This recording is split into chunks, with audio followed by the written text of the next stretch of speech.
Hello, garden friends. Jersey Shore Lisa from MyNJGarden.com. Thank you for tuning in today. Today is Sunchoke Harvesting Day. Sunchokes are also known as Jerusalem artichokes. They're in the sunflower family, and they are a native plant to New Jersey, the northeastern United States, which is where I am located. This is my food forest that is basically, we're going on our 8th year. Now, I didn't plant everything all at once. When you plant in a permaculture system and you're developing a food forest, rarely does it all go in at the same time. I planted many plants the first year, but because my sandals is sand, my soil is so sandy, not everything succeeded. A lot of things were swallowed up, and I had to replace plants and find species that were adapted to this type of soil and growing environment. And thankfully, native plants are. So I have incorporated quite a lot of native edible plants into my landscape, and sunchokes are one of them. Now, sunchokes are a bully in the garden. Because they're native, we don't call them invasive species, but they are aggressive in a home garden environment. And they're very, very large. So the sunchoke plant can grow 10 to even 12 feet tall if it's a really happy plant. You can see, I'll put a picture of a flowering and happy alive sunchoke in the video, but you can see that as I'm pulling them up after the frosts, you can see that the plants are dying back, and so I'm yanking them out. And the reason I'm doing this is because they are so aggressive as they grow. They do leave tubers in the ground, even if I do my very best to try to sift through the soil. But the tubers that I get are smaller than the optimal harvest that you would get if you were growing these for calories and for consumption. I'm not, because my family is kind of picky about what they eat, and they aren't in love with recipes that incorporate sunchokes. Sunchokes are also very high in inulin, so they can be used as a substitute for potatoes in cooking, but you have to kind of adapt your digestive system to them because they will cause gas. Some people also call them Jerusalem artichokes because that's what happens.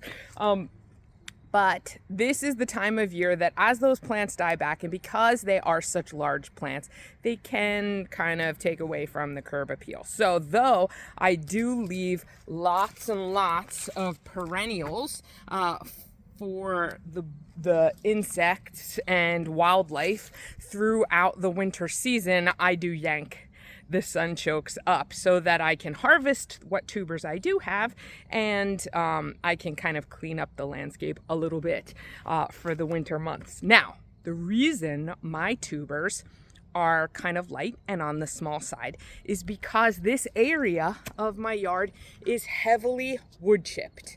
So as I yank those tubers up, they incorporate and basically get tilled into the soil all around where that plant was growing the previous year.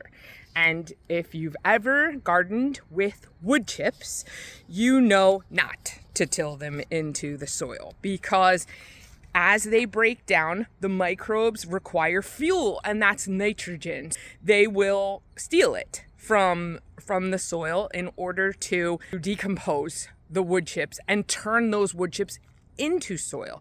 I'm fine with that, but because they are working on the wood chips, those microbes, and using that nitrogen as fuel to do that, the plants don't have the nitrogen available to them to become robust and make huge tubers. If you were going to grow wood chips, if you were going to grow sunchokes for calories, for big tubers, you would have a prepared area that was that where wood chips were not going to be tilled in as you were harvesting, much the way that you would prepare an area to grow any other root vegetable that you wanted to do really well. Just keep in mind that they do spread. They do get very tall. approximately 10 feet tall. Pollinators love them, and they can grow in poor soil. Okay, so let's take a look at what these tubers look like, and as I'm yanking them out of the soil, you'll get an idea of the way that they grow. This area is very jungly looking. There are many things growing here. There's lilies here. There's some chrysanthemums. Not everything is native, obviously. This is mountain mint, which is also native. There's aromatic aster, which is my favorite fall blooming perennial native plant because the color is so striking at this time of year and they do so well here. So I love the aromatic asters. This is grapevines, and they are kind of wild and crazy, and I need to do some pruning on that, but I need to do a little research first. And behind those grapevines, you can see the fig, which has seen a couple of frosts now, and it's about to drop its leaves. I do not intend to wrap that fig this year.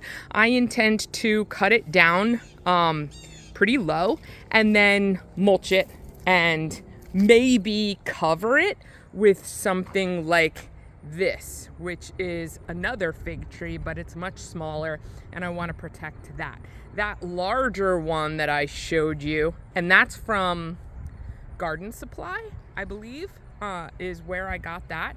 And I can do another video on winter protection to show you all the different ways that I protect some of my tender plants. But this fig has been in the ground for a good 7 years now, and the root system is substantial. I don't think I need to worry about wrapping it. It does come back every year, wrapped or unwrapped. So that's what's happening there. Let's look again at the sunchokes I was telling you about. Now, I have pulled up quite a few of them from this area. Here's my little bucket with my sunchoke tubers, and you can see that they don't look like potatoes, though in culinary terms you can use them as a substitute in some ways. And we need to yank up these old plants. Now this is the stalk of a spent Jerusalem artichoke. You can see the flower heads were up here at the top, and this one is only about 6 feet tall. And did not get to be the 10-foot tall plant, though some of these did. And I'm just gonna pull it up. Okay, and now if you look at the roots, you can see all these little knobby tubers hanging out on here, and you can just pick them off and put them in the bucket. Now, some of these are going to be left behind. I can't possibly get them all out of the soil. So that's how I know I will never be without sunchokes in this area of the yard. I have to, oh, and you know what? Take a look behind me. This is my Maverick. This is the truck, and it's so great. I really love this little truck. It's a hybrid. I get great gas mileage, but I was in a parking lot yesterday and I got hit. There's a dent in my truck and I'm very upset about it, and I have to get it taken care of. Let me show you. Can you see?